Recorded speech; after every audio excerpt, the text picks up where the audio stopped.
I want to talk about China and Iran. Because right now, the war with Ukraine is more, I mean, technically it is in some ways a world war.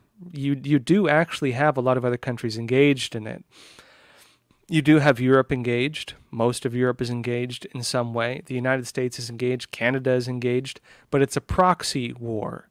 Now, will it go from being a proxy war to actually pulling these countries into it?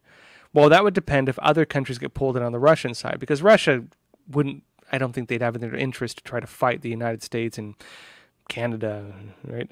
Canada and Europe and stuff like that. I don't think that it would be in their interest in any way to do that. But if the Chinese Communist Party were to invade Taiwan, if Iran and Israel were to have a war, which they're very much poised to, if North Korea were to maybe try to launch nuclear attacks, if the Taliban now, armed to the teeth with American equipment given to them by Joe Biden, and having now allied itself with, of course, the Chinese Communist Party, if they were, for example, to start a new terror war, a new global terror war, or even a regional war, maybe siding with Iran, really this could become very quickly a new world war.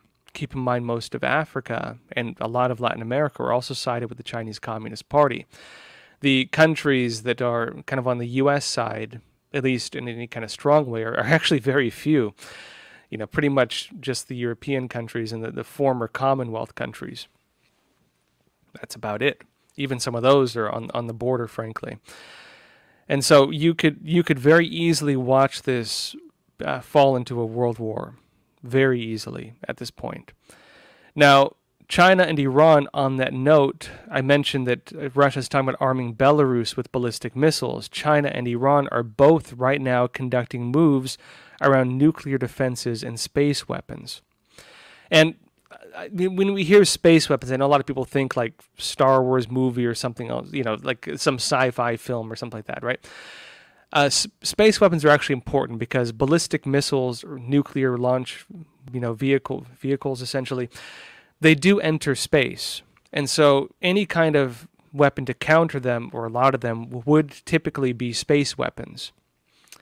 And so China right now has now fired missiles into space, which also ignores a U.S. ban on space weapons tests. And because one of the issues you have is if you destroy an asset in certain orbits, it creates debris in those orbits and makes the orbit basically unusable, which means you can't put satellites there, or they're going to be very much endangered by these debris. That a little bolt can destroy a satellite easily. A little bolt could destroy a space station, depending on where it's at. And so China doing this, of course, is very destructive for that reason. Now, American military news says that China completed a weapons test on Sunday that entails destroying a ballistic missile as it arcs back into the Earth's atmosphere. Again, this is to counter nuclear weapons, right? They're destroying a ballistic missile, risking creating a dangerous debris field in space. China said the test was not directed at any particular nation, but it comes in disregard for U.S. calls for countries to ban weapons tests in space.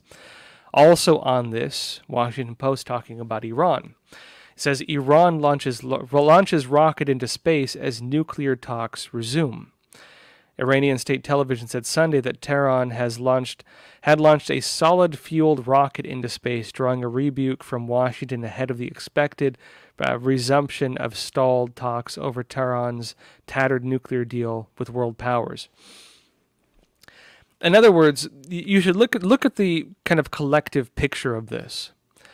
Countries allied with Russia on this, China, of course, being the main power on all this. But China, of course, doing weapons drills around nuclear weapons. You have Taiwan actually saying that if China were to invade Taiwan, they would use missile strikes, possibly on the Three Gorges Dam in Beijing. An attack on the Three Gorges Dam would, of course, destroy several major Chinese cities downriver, and also create nuclear fallout in many areas because you have nuclear power plants all along the river as well. You'd have 20 Chernobyls essentially throughout China if that were to happen. Which is again why any kind of war scenario with China would be a nuclear war, which is important to note.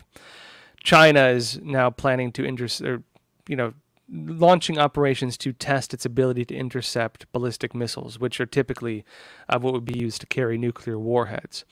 Iran is continuing its programs for nuclear weapons, and of course, for a long time, it's received support both from Russia and from China on that. Russia is also working now to supply Belarus with ballistic missiles, which can easily be armed with nuclear warheads. Now, typically, nuclear weapons are a deterrent, meaning that if you're willing to use nuclear weapons, it typically means you're not looking to start a war. It means you want to have a Cold War. It means you want to be able to do what you do, launch wars in other countries, without drawing in the major powers. Which, on that note, does suggest that maybe the Chinese Communist Party is planning to invade Taiwan and using the threat of nuclear weapons to try to keep the U.S. out. And the battle for Taiwan could easily be very similar to the battle for Ukraine, where the U.S. is supporting it as a proxy war.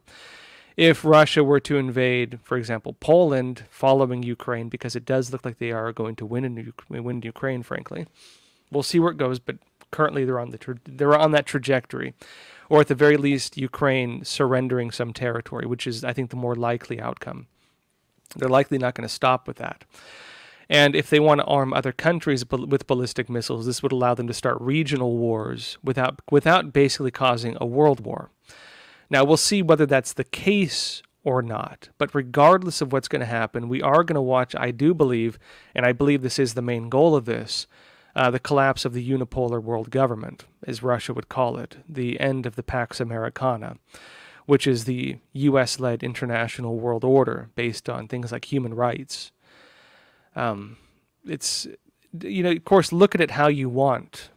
Of course, the trajectory for the U.S. is also not so great, to be honest, given influence from like the World Economic Forum and the United Nations and all these other powers that are dragging us into kind of this Soros world vision or Great Reset world vision, however we want to look at it. It is heading more towards kind of a communistic future, regardless of anything. But on this note, the toppling of that system could pull some money out of those systems and make it very difficult for them to implement some of the programs they wanted to, which is the other side of the argument.